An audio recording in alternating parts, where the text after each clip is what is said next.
aquí en el marco del Congreso Argentino de Hipertensión Arterial en la bellísima Rosario con José Boggia. José, ¿de dónde nos visitas? Bueno, yo vengo de Uruguay, de Montevideo. Yo integro la unidad académica de nefrología en el Hospital de Clínicas y además estoy a cargo del programa de salud renal, que es un programa nacional de enfermedad renal crónica. Bien. Bueno, qué interesante este tema del paciente renal crónico y la hipertensión arterial, ¿no? Es todo un desafío. ¿Qué nos podés contar de esto? Bueno, el paciente renal crónico tiene básicamente dos momentos en su vida muy importantes.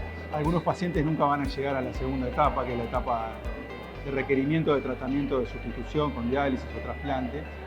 En la primera etapa y en la segunda etapa, la hipertensión arterial son enfermedades muy frecuentes, una enfermedad muy frecuente, y además se genera un loop de diagnóstico porque la hipertensión es causa de enfermedad renal y una vez que la enfermedad renal está establecida, genera un empeoramiento de la hipertensión que contribuye al mal control y a que se generen peores consecuencias desde el punto de vista cardiovascular. O sea que si las consideramos cosas separadas, cuando están juntas generan mucho daño cardiovascular y peores consecuencias para los pacientes. ¿Cómo monitoreamos la presión de estos pacientes? ¿Cuál sería el mejor método para seguirlos en el tiempo? Bueno, esa es una pregunta muy interesante. En la etapa prediálisis, obviamente lo que tenemos más accesible es la medición de presión arterial del consultorio, pero no es la más precisa para hacer el diagnóstico. Y más allá de la precisión en el diagnóstico, está la capacidad de predecir el riesgo cardiovascular del futuro. En ese sentido, las técnicas ambulatorias, el monitoreo ambulatorio de presión arterial es mucho más preciso para la etapa diagnóstica. Pues en la etapa de manejo, digamos, la medición realizada por el paciente en domicilio y la medición de consultorio pueden considerarse complementarias en distintos momentos. Y cuando hay dificultades en el manejo farmacológico del paciente, ahí la cardiografía de impedancia tiene un rol porque nos permite ver o discriminar entre la ecuación hemodinámica, si el paciente tiene una mayor carga de gasto cardíaco aumentado y está hipervolémico o más que nada está vasocontraído, bueno, los distintos perfiles de la cardiografía y poder actuar farmacológicamente en consecuencia. La dificultad más grande del paciente es cuando el paciente está en diálisis, porque al momento de ingreso a terapia dialítica, el paciente renal hay un 90% de prevalencia o más alto de hipertensión.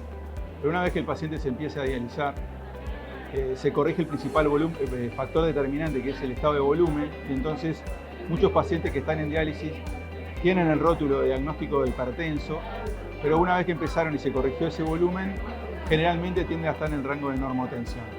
Bien, podríamos decir entonces que la diálisis es un buen antihipertensivo.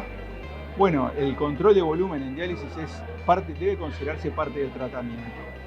Y ahí yo creo que es importante que el médico general que atiende a estos pacientes no le tenga miedo, porque muchas veces cuando vemos al paciente renal, la gente del clínico se pone un freno que manifiesta un poco el temor a desconocimiento de algunas cosas, pero que lo que lo debe llevar a pensar es si en ese momento el paciente tiene un descontrol muy severo de la presión arterial como para que tener que intervenir o simplemente tiene que contactar al paciente con su nefrólogo, su centro de diálisis, en caso de que se hubiera salteado algún periodo de diálisis, hay que hacer alguna diálisis anticipada o tener otro tipo de intervención.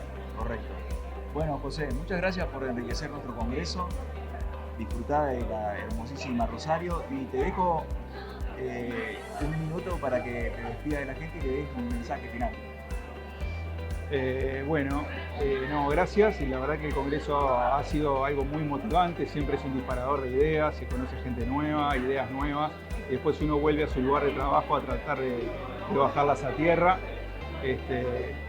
Creo que el principal mensaje que me gustaría dejarles es que no le tengan miedo al paciente renal, que lo importante es acompañar al paciente en el momento de que consulta vinculado a algo relativo a la presión arterial, que sabemos que siempre los equipos nefrológicos son de mucho apoyo y que muchas veces hay que pensar si el paciente realmente está en una situación de emergencia antes de intervenir farmacológicamente, porque la mayoría de las veces es vinculado a algún tema que tiene que ver con el ajuste de diálisis.